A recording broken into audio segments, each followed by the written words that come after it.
আসসালামু আলাইকুম। আমন্ত্রণ জানাচ্ছি প্রবাস কণ্ঠ রাতের বুলেটিনে। শুরুতেই জানাবো আজকের প্রধান শিরোনামগুলো। মালয়েশিয়ায় আবারও ঊর্ধ্বমুখী করোনা, প্রথম ওমিক্রন ভ্যারিয়েন্ট শনাক্ত।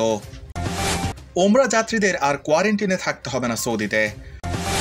শনাক্ত না হয়েও মালয়েশিয়ার ওমিক্রনের উচ্চ ঝুঁকির তালিকায় বাংলাদেশ, দুশ্চিন্তায় মালয়েশিয়া প্রবাসীরা। বিশ্বজুড়ে আবারও লকডাউনের আশঙ্কা, প্রবাসীদের আতঙ্ক। দেখছিলেন শিরোনাম, এবার বিস্তারিত।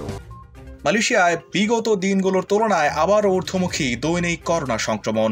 শুক্রবার স্বাস্থ্য মন্ত্রণালয়ের দেয়া তথ্য অনুযায়ী গত 24 ঘন্টায় পুরো মালয়েশিয়া জুড়ে নতুন করে শনাক্ত হয়েছে ৫,৫৫১ জন নতুন করোনা রোগী, যা বিগত দিনে ৫,০০০-এর নিচে থাকলেও এখন তা ৫,০০০-এর ওপরে অবস্থান করছে। মালয়েশিয়ার স্বাস্থ্য মহাপরিচালক তান শ্রী ডক্টর নূর হিসাম আবদুল্লাহ এক টুইট বার্তায় জানিয়েছেন, মালয়েশিয়ায় সংক্রমিত করোনা সংক্রমণের মোট সংখ্যা এসে দাঁড়িয়েছে ২৬,৪৯,৫৭৮-এ।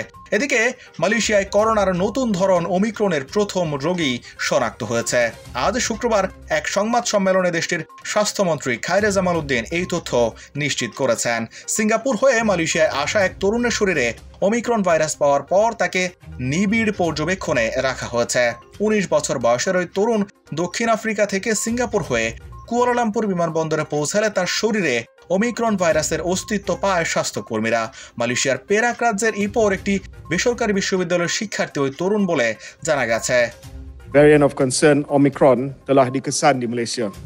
Sejak Pertubuhan Kesihatan Sedunia WHO mengumumkan varian yang dibimbangi Omicron pada 24 November, Institut Pendidikan Perubatan IMR এদিকে মালয়েশিয়ায় ওমিক্রন ভ্যারিয়েন্টের প্রথম রোগী শনাক্ত হওয়ার পর সর্বোচ্চ সতর্কতা গ্রহণ করেছে দেশটির সরকার। স্বাস্থ্য মন্ত্রণালয় সহ সংশ্লিষ্ট বিভাগগুলো এ ব্যাপারে কঠোর পদক্ষেপ নিতে চলেছে বলে জানা গেছে বিভিন্ন সূত্রে। স্বাস্থ্যমন্ত্রীর নির্দেশনা অনুযায়ী মালয়েশিয়ার সকল বন্দরগুলোতে নেওয়া হয়েছে সর্বোচ্চ সতর্কতা। কোনোভাবেই যেন ওমিক্রন ছড়িয়ে পড়তে না পারে সে ব্যাপারে তৎপর রয়েছে দেশটির সংশ্লিষ্ট বিভাগগুলো। সৌদি আরবের অনুমোদিত করোনা টিকা নিয়ে যারা ওমরা করতে যাবেন তাদের প্রাতিষ্ঠানিক কোয়ারেন্টিনের প্রয়োজন নেই। বুধবার সৌদি হজ ও ওমরা বিষয়ক মন্ত্রণালয় এই ঘোষণা দিয়েছে। মন্ত্রণালয় জানিয়েছে, পূর্ণ টিকাপ্রাপ্ত ব্যক্তিরা ওমরা করতে এখন থেকে সরাসরি পবিত্র শহর মক্কায় প্রবেশ করতে পারবেন। সৌদি আরবে পৌঁছার পর তাদের আর প্রাতিষ্ঠানিক কোয়ারেন্টিনে থাকতে হবে না। এছাড়া যারা ওমরা করতে যাবেন তারা সৌদি আরবে এখন থেকে 30 দিন থাকতে পারবেন। করোনা মহামারীর আগে ওমরা করতে যাওয়া বিদেশিদের সৌদি আরবে 30 দিন থাকার অনুমতি ছিল। মহামারীর সময় ওমরার সুযোগ বিদেশিদের জন্য বন্ধ করে দেয় কর্তৃপক্ষ। গত বছরের 1 নভেম্বর পুনরায় ওমরা করার জন্য বিদেশিদের অনুমতি দেওয়া শুরু হয়। ওই সময় তাদের অবস্থানের মেয়াদ কমিয়ে 10 দিনে নামিয়ে আনা হয়। যদিও বিশ্বব্যাপী নতুন আতঙ্ক অমিক্রন ধরা পড়েছে সৌদি আরবে, এ ব্যাপারে দেশটির সরকার নতুন করে কোনো বিধিনিষেধ আরোপ করবে কিনা সে ব্যাপারে এখনো কিছু বলা যাচ্ছে না।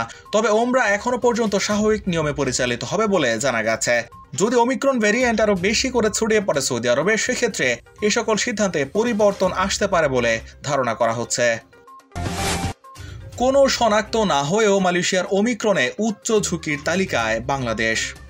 বিশ্বজুড়ে মহামারী করোনার নতুন ভ্যারিয়েন্ট ওমিক্রনের প্রভাবে ঝুঁকিতে থাকা অনেক দেশের সঙ্গে ভ্রমণ নিষেধাজ্ঞা দিচ্ছে বিভিন্ন দেশ। এবার ওমিক্রন শনাক্ত ঝুঁকি বিবেচনার তালিকা প্রকাশ করেছে দক্ষিণ পূর্ব এশিয়ার দেশ মালয়েশিয়া।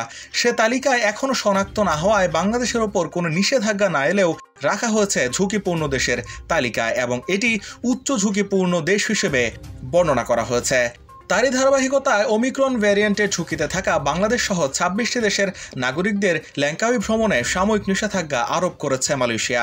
করোনা সংক্রমিত দেশের তালিকায় না থাকলেও আন্তর্জাতিক গ্রাফিক্সে সম্ভাব্য ঝুঁকিপূর্ণ দেশের তালিকায় উঠে এসছে বাংলাদেশের নাম। বৃহস্পতিবার রাতে দেশটির স্বাস্থ্য মন্ত্রণালয়ের পক্ষ থেকে এই তথ্য জানানো হয়েছে। যে সকল দেশের সঙ্গে ল্যাংকাউই আন্তর্জাতিক ট্রাভেল বাবল প্রোগ্রাম এই মুহূর্তে সাময়িকভাবে নিষিদ্ধ করা হয়েছে সেগুলো হচ্ছে যুক্তরাজ্য, পর্তুগাল, নেদারল্যান্ডস, অস্ট্রেলিয়া, কানাডা, দক্ষিণ Korea, Hong Kong, Israel, Italy, Germany, Denmark, Sweden, Nigeria, Belgium, Japan, Brazil, Norway, চেক প্রজাতন্ত্র, ফ্রান্স বা রিউনিয়ন দ্বীপ, Austria, Spain, Saudi Arab, Ghana, Ireland, সংযুক্ত আরব আমিরাত এবং যুক্তরাষ্ট্রের ক্যালিফোর্নিয়া। এই নিষেধাজ্ঞা তাদের ক্ষেত্রে প্রযোজ্য হবে যারা গত 14 দিনের মধ্যে এই সকল দেশে ভ্রমণ করেছেন। এই দেশগুলো তালিকার প্রথম তফসিলে রয়েছে। দ্বিতীয় তফসিলে থাকা দেশগুলো যেগুলো ওমিক্রন ভ্যারিয়েন্টের উচ্চ ঝুঁকিতে রয়েছে, কিন্তু এখনো পর্যন্ত কোনো সংক্রমণ রেকর্ড হয়নি। সেগুলো হচ্ছে Russia, Georgia, Poland, Ukraine, Bangladesh, Romania, Slovakia, উত্তর Macedonia, Guernsey, Croatia, French Guiana, Philippines, Libya, Jordan, Angola, Eswatini, Lesotho, Malawi, Mozambique, Namibia, Zambia এবং জিম্বাবুয়ে। বাংলাদেশে এখনো পর্যন্ত কোনো অমিক্রন শনাক্ত না হলেও কেন মালয়েশিয়ার ওমিক্রনের উচ্চ ঝুঁকির তালিকায় বাংলাদেশ, এই প্রশ্নের জবাবে বাংলাদেশের বিশেষজ্ঞরা বলছেন মূলত টিকাদান কার্যক্রমে অনেকটা পিছিয়ে থাকার কারণেই এমন ভোগান্তি বাংলাদেশের জন্য। যেখানে মালয়েশিয়ার 97% প্রাপ্তবয়স্ক জনগোষ্ঠীকে ইতোমধ্যে টিকার আওতায় আনা হচ্ছে, সেখানে আন্তর্জাতিক বিভিন্ন সংস্থার মতে বাংলাদেশ এখানে মাত্র 22% টিকাদান কার্যক্রম পরিচালনা করতে পেরেছে। সেক্ষেত্রে টিকাদান কার্যক্রমে পিছিয়ে থাকা এবং আন্তর্জাতিক গ্রাফিক্সে বাংলাদেশকে উচ্চ ঝুঁকিপূর্ণ তালিকায় রাখার কারণেই মালয়েশিয়ার উচ্চ ঝুঁকির তালিকায় এবার বাংলাদেশের নাম। এর ফলে মালয়েশিয়ার সঙ্গে এখনো পর্যন্ত কোনো নিষেধাজ্ঞা না এলেও পরবর্তীতে কি ধরনের কড়াকড়ি আরোপ করবে বাংলাদেশের উপর সে ব্যাপারে রয়েছে এখনো পর্যন্ত ধোঁয়াশা। বিভিন্ন দেশের সঙ্গে ভ্রমণে বিভিন্ন কড়াকড়ি আরোপ করেছে মালয়েশিয়া। বাংলাদেশের প্রবাসীরা এতে করে বিপাকে পড়তে পারেন যদি করে কড়াকড়ি আসে বাংলাদেশের ওপর। করোনা মহামারী মোকাবেলায় বিশ্বের বিভিন্ন দেশে আবার লকডাউন হলে দুর্ভোগ বাড়বে প্রবাসী বাংলাদেশি কর্মীদের। তাদের চাকরি নিয়ে অনিশ্চয়তাও দেখা দেবে। আবার নতুন চাকরি পাওয়া কঠিন হবে। এর বিরূপ প্রভাব পড়বে প্রবাস থেকে দেশে পরিবারকে পাঠানো রেমিটেন্সের উপর। লকডাউনের কারণে যোগাযোগ সীমিত থাকবে, এতে বিদেশি কর্মী যাওয়া অনিশ্চিত হয়ে পড়বে। গতকাল বৃহস্পতিবার আন্তর্জাতিক অভিবাসন সংস্থা IOM প্রকাশিত বিশ্ব অভিবাসন প্রতিবেদনে এমন আশঙ্কা করা হয়েছে। প্রতিবেদনে বলা হয়েছে এই মহামারী প্রবাসী কর্মীদের ওপর নির্ভরশীল পরিবারের অর্থনৈতিক নিরাপত্তায় বড় ঝুঁকি সৃষ্টি করেছে। মহামারীর শুরুর দিকে বিশ্বব্যাংক রেমিটেন্স প্রবাহ কমার আশঙ্কা করলেও বাস্তবে বেড়েছে। এর কারণ হিসেবে বৈধ চ্যানেলে রেমিটেন্স পাঠালে সরকারের প্রণোদনা এবং বিদেশে চাকরি হারানো স্বজনদের জন্য ঘোষিত সুবিধার কথা উল্লেখ করা হয়েছে। কেউ কেউ আবার বিদেশ থেকে দেশে ফেরার আগে তাদের জমানো অর্থ রেমিটেন্স হিসেবে দেশে পাঠানোর কথাও বলেছেন। প্রতিবেদনে কোভিডের নতুন ঢেউয়ের কারণে এক দেশ থেকে অন্য দেশে যাতায়াত বিঘ্নিত হওয়াকে বাংলাদেশি প্রবাসীদের জন্য চ্যালেঞ্জ হিসেবে উল্লেখ করা হয়েছে। উপসাগরীয় দেশগুলোতে দক্ষিণ এশীয় অভিবাসী কর্মীদের ক্ষেত্রে এটি বিশেষভাবে সত্য। সেখানে খাদ্য, আতিথেয়তা এবং উৎপাদন খাতে বিদেশি কর্মীর চাহিদা উল্লেখযোগ্য মাত্রায় কমেছে। আইওএমের প্রতিবেদনে বলা হয়েছে দীর্ঘায়িত লকডাউন এবং বেকারত্ব প্রবাসীদের আয় ও রেমিটেন্সে প্রভাব ফেলবে। ফলে বাংলাদেশে তার পরিবারগুলো ঝুঁকিতে পড়বে। তাদের খাদ্য, পোশাক ও শিক্ষার মতো জরুরি প্রয়োজনগুলো মেটানোর সামর্থ্য কমবে। প্রতিবেদনে বাংলাদেশের উপর বিশেষ গুরুত্ব দিয়ে নানা তথ্যপাঠ্য তুলে ধরা হয়েছে। এতে বলা হয়েছে 2020 সালে বিশ্বব্যাপী বাংলাদেশ অভিবাসীর সংখ্যা ছিল 74 লক্ষ। প্রবাসীরা দেশের উন্নয়নে গুরুত্বপূর্ণ ভূমিকা রাখছেন। বিশ্বের বিভিন্ন দেশ থেকে বাংলাদেশ অভিবাসীরা 2019 সালে 1800 কোটি মার্কিন ডলারের বেশি রেমিটেন্স দেশে পাঠিয়েছেন। এর মধ্যে 73% প্রবাসী শ্রমিকের কাছ থেকে এসছে, যারা গালফ কোঅপারেশন কাউন্সিল বা GCC দেশগুলো থেকে প্রধানত অদক্ষ শ্রমিক হিসেবে কাজ করেন।